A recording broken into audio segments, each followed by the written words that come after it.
سعودی عرب کا ایک گاؤں لینا، جہاں پر حضرت سلیمان علیہ السلام کے لشکر کے لیے جنات کے کھودے ہوئے 300 کنویں بھی موجود ہیں۔ ان میں سے بیشتر اگرچہ ناکارہ ہو چکے ہیں، مگر 20 کنووں سے اب بھی لوگ میٹھا پانی حاصل کرتے ہیں۔ جنات نے یہ کنویں زمین کی بجائے سخت ترین چٹانوں کو توڑ کر بنائے تھے، جس پر اب بھی ماہرین حیران ہیں۔ ان عجائبات کو دیکھنے کے لیے دور دور سے سیاح اس علاقے کا رخ کرتے ہیں۔ العربیہ کی رپورٹ کے مطابق سعودی عرب کا یہ تاریخی گاؤں لینا مملکت کے شمالی شہر رفح سے 100 کلومیٹر کے فاصلے پر واقع ہے۔ یہ قدیم علاقہ اسٹریٹجک اہمیت کے ساتھ متعدد آثار قدیمہ کی وجہ سے ملک بھر میں شہرت رکھتا ہے۔ یہاں ایک قدیم قلعہ بھی ہے۔ پرانے زمانے میں بیت المقدس اور یمن کے مابین پیدل سفر کا مشہور راستہ اسی گاؤں سے گزرتا تھا۔ عدن سے عراق جانے والی مکہ زبیدہ کی بنائی ہوئی مشہور سڑک درب زبیدہ بھی یہاں سے ہو کر جاتی تھی۔ اب بھی سیر و تفریح کے شائقین بڑی تعداد میں اس علاقے کا رخ کرتے ہیں۔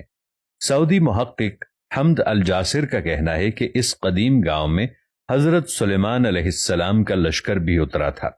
سلیمان علیہ السلام جب اپنا لشکر لے کر یمن جا رہے تھے تو یہاں ٹھہرے تھے۔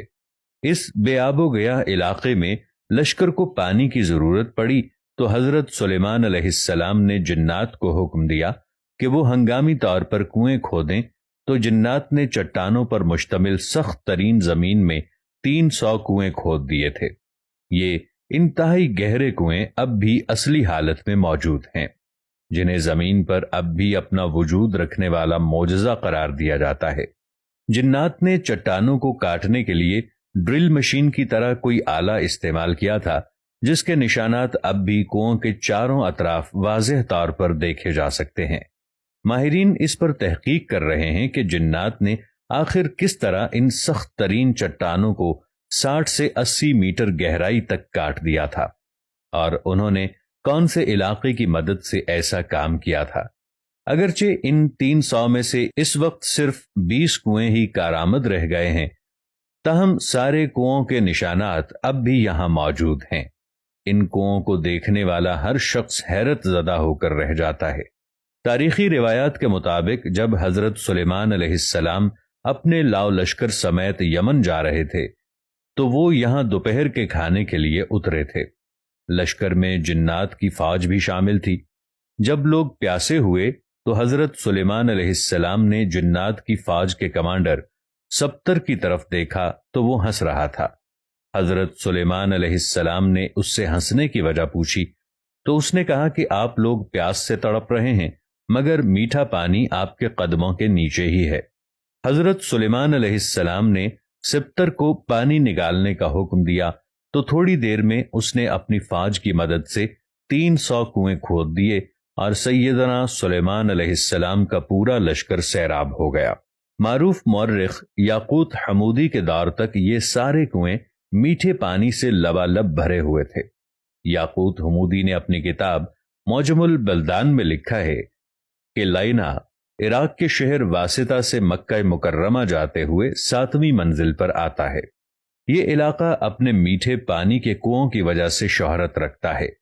ان کنووں کی وجہ سے یہ علاقہ بعد میں ایک تجارتی مرکز بن گیا، جہاں عراق اور عرب کے تاجر منڈیاں لگاتے۔ نجد سمیت سعودی عرب کے شمالی علاقوں کے لوگ یہاں آ کر خریداری کرتے۔ تاجر اپنا سامان تجارت یہیں اگلے سیزن تک محفوظ کیے پہاڑوں پر بنے بڑے بڑے گوداموں میں رکھتے، جنہیں سیابیت کہا جاتا تھا۔ یہ گودام اب بھی وہاں موجود ہیں۔ علاوہ ازیں یہ علاقہ مختلف آثار قدیمہ کی وجہ سے بھی شہرت رکھتا ہے۔ سعودی حکومت نے یہاں ایک شاہی قلعہ بھی تعمیر کرایا۔ 1354 ہجری میں تعمیر ہونے والے اس قلعے کو گارے، پتھروں اور لکڑیوں سے بنایا گیا ہے۔ واضح رہے کہ حضرت سلیمان علیہ السلام کو حق تعالی نے جنات پر بھی حکومت دی تھی۔ جنات نے ان کے حکم سے بیت المقدس کی تعمیر میں حصہ لیا تھا۔ وہ دور دراز سے پتھر اور سمندر سے موتی نکال کر لاتے۔ ان کی تعمیر کردہ عمارتیں اب بھی موجود ہیں۔ اس کے علاوہ بھی حضرت سلیمان علیہ السلام جنات سے بہت کام لیتے تھے، جس کا ذکر قرآن کریم میں واضح طور پر کیا گیا ہے۔